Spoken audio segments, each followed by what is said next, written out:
Bon, bah c'est pas la même vidéo que sur la Golf, hein, c'est bien une autre. Ça, cette fois-ci, c'est pour l'Ibiza. Je déballe ça et je vous dis pourquoi j'ai décidé de changer mes combinés. Il y a mon ancien kit ici, donc j'en ai profité. Comme j'avais monté mes barres anti-rapprochement, j'ai dû démonter les roues avant, démonter les amortisseurs arrière et tout, donc j'avais déjà pré-démonté, on va dire. Donc on est sur des combinés ST suspension, donc la gamme XTA. Et en fait, j'avais mis KW-V3 dans le titre, mais en fait, il y a une petite différence. En réalité, c'est des V2 avec corps en acier galvanisé.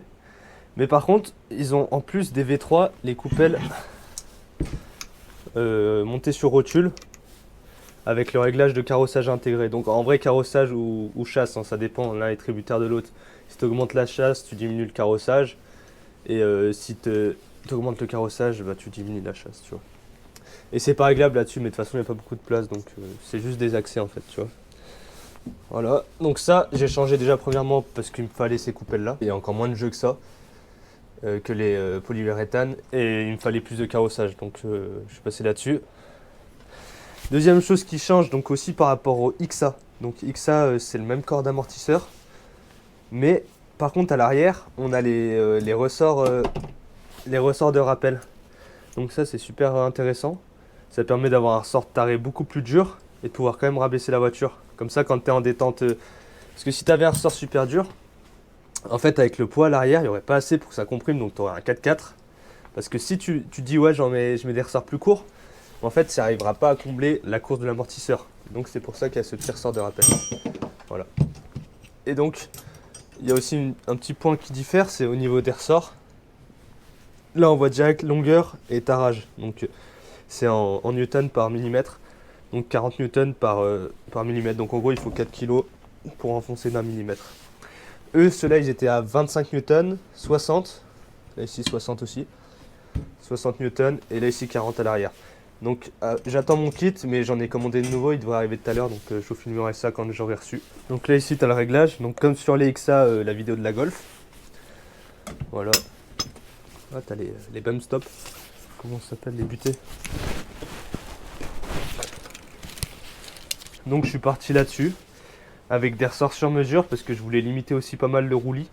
Sur piste, ouais, je perdais trop de temps. En vrai, sur un McPherson, quand tu prends du roulis, tes angles de carrossage, tous tes angles de géo, ils bougent à mort.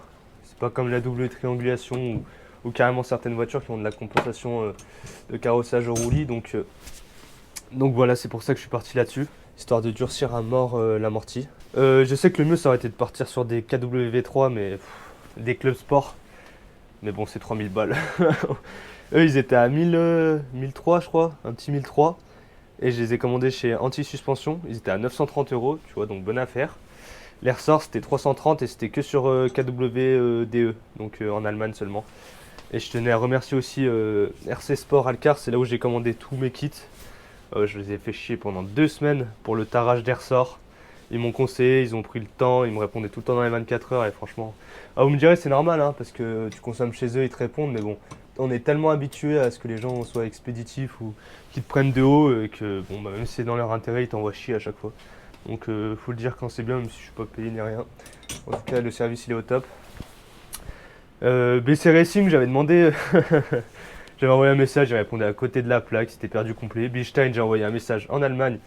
En France, j'ai jamais eu de réponse, donc bon bah voilà. Hein. Par contre, je trouve que ce système de réglage, il est mieux que sur les Golf, parce que sur les Golf, ça vient au-dessus. Tu sais, ça a tendance à tourner au niveau de la fixation.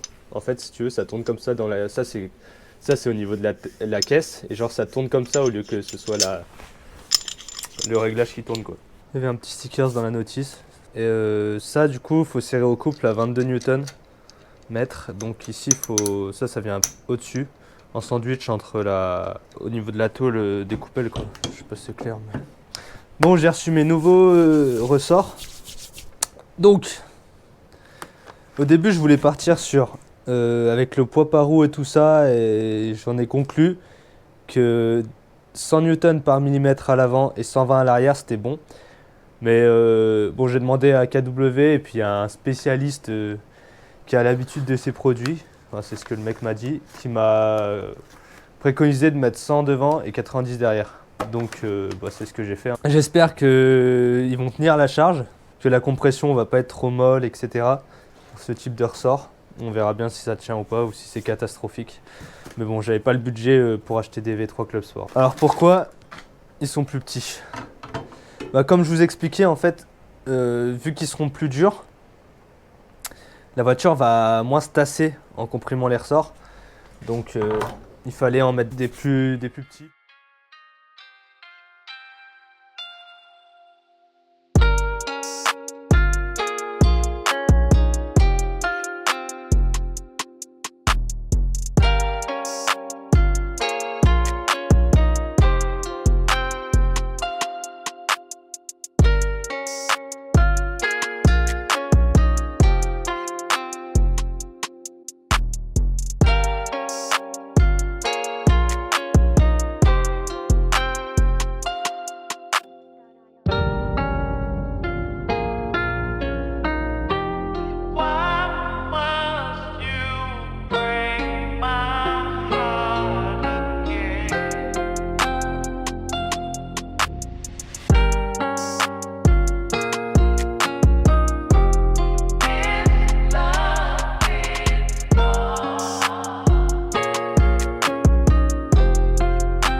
Je vous montre les ST.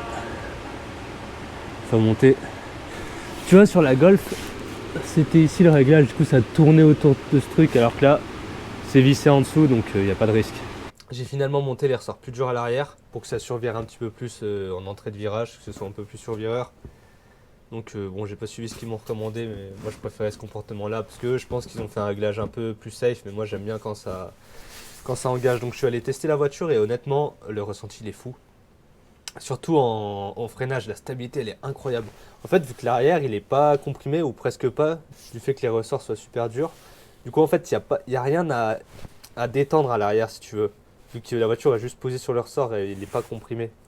Donc bon, il y a aussi la dureté des ressorts augmentés à l'avant qui font jouer, mais je pense que c'est surtout l'arrière au niveau de la stabilité.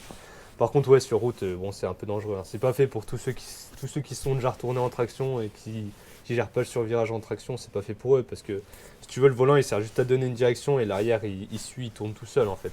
Donc c'est super survireur. Sur les bosses, ça fait un peu n'importe quoi, mais c'est pas fait pour. Mais je pense que pour le chrono, c'est vraiment pas mal. Je tenais à préciser aussi que si vous prenez un ressort de 100 Newton par millimètre, ça veut pas dire que si le sol appuie de 100 Newton sur la roue, et bah que le ressort va se comprimer d'un millimètre. C'est pas du tout comme ça que ça marche. Alors sur un McPherson, ça peut peut-être marcher comme ça, enfin ça marche plus ou moins comme ça parce que c'est relié directement. Il faut prendre quand même en compte l'angle de pivot. Par contre, sur le train arrière, par exemple, bah, faut calculer les moments de force en fait, parce que faut calculer les forces en fonction des distances et des articulations par rapport au ressort. Un essieu à torsion là, comme j'ai sur la mienne, bah tu vois bien qu'en fait le train arrière il est articulé comme ça et la roue elle agit pas directement sur le ressort, mais elle passe par ce bras de levier là, au niveau de l'articulation du train arrière. Donc tout ça faut calculer le motion ratio, je crois qu'ils appellent ça. Donc ça veut pas dire que si tu mets des ressorts plus durs à l'arrière, l'arrière sera plus dur qu'à l'avant, c'est pas forcément vrai.